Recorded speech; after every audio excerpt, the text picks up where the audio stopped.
Hello, and this is my April update. I promised I'd do a monthly update.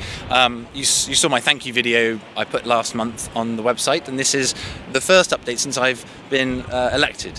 Now, you may wonder why I'm wearing this quite interesting outfit, which is the blue mazarine gown with the Fitch fur trim on the cuffs. It's the traditional outfit that we wear at state occasions and on our first meeting. And actually today I've just come out this minute from our first meeting of the Court of Common Council. They inducted the new members.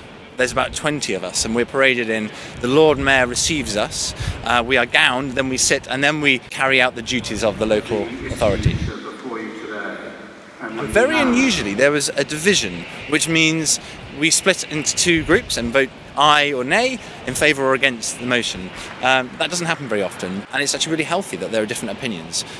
Everybody there is an independent. There's 125 independent elected members, and everyone has their own views on most of the issues.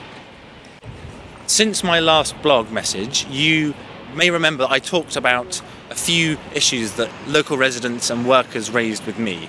The first of them was litter. There are no bins around the area. Litter on the streets. I think bins matter. We can put a rover on Mars, we can probably put a bin on Bishopsgate. And after that blog, the chairman of the Port Service and Health Authority, John Tomlinson, very kindly got in touch with me, and he came to see Bishopsgate with some of the officers of the council. Now, we looked around, we saw the litter, we saw some fly tipping, and I think we're in agreement that there is actually need for bins on the street. We've even looked at the different types of bins that we could choose.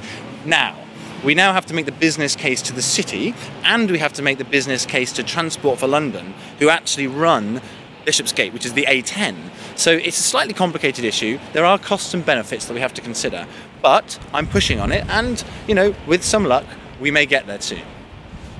Another issue that lots of people have raised with me is the terrible state of repair of Bishopsgate. If you walk down Bishopsgate, you'll see potholes, you'll see constant roadworks. Now, I've spoken with Transport for London more than once about this, and we've had quite a good dialogue. I kind of understand now where they're coming from, which is that they have multiple calls in their time from utility companies, but I think they need to be better at coordinating windows when those utility companies are allowed to dig up the road.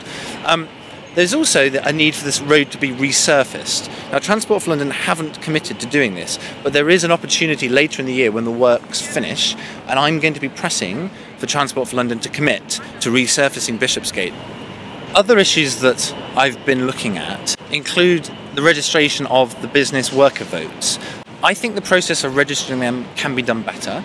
I think there are quite a lot of people who are eligible but don't take up the vote, and I've actually had some really constructive conversations with the city authorities about how we sign up more people and how we kind of raise the percentage of people who are eligible who actually do vote. They're very open-minded, we're having a really constructive dialogue, and I'm hopeful that by the time we come around to another election we'll have a much bigger electorate, which can only be a good thing for democracy. In terms of what I'm going to be doing next, well, I'm going to keep pressing on those issues I talked about, and I'm going to invite some of the key people to come and talk to you. I'd like John Tomlinson, who chairs the Port Health and Services Committee, which looks at the litter and the street cleaning, and he seems keen to talk to you, and I'm going to invite people from Transport for London. I think we should perhaps interview someone responsible for the state of Bishopsgate and see what they have to say. Again, you know, it's part of building constructive relationships. It's not confrontational, but working together across these organisations, hopefully we can actually start to make some real progress. Please do get in touch. You can email me at tom@tomsleigh.org.uk. You can find me on Twitter and on Facebook.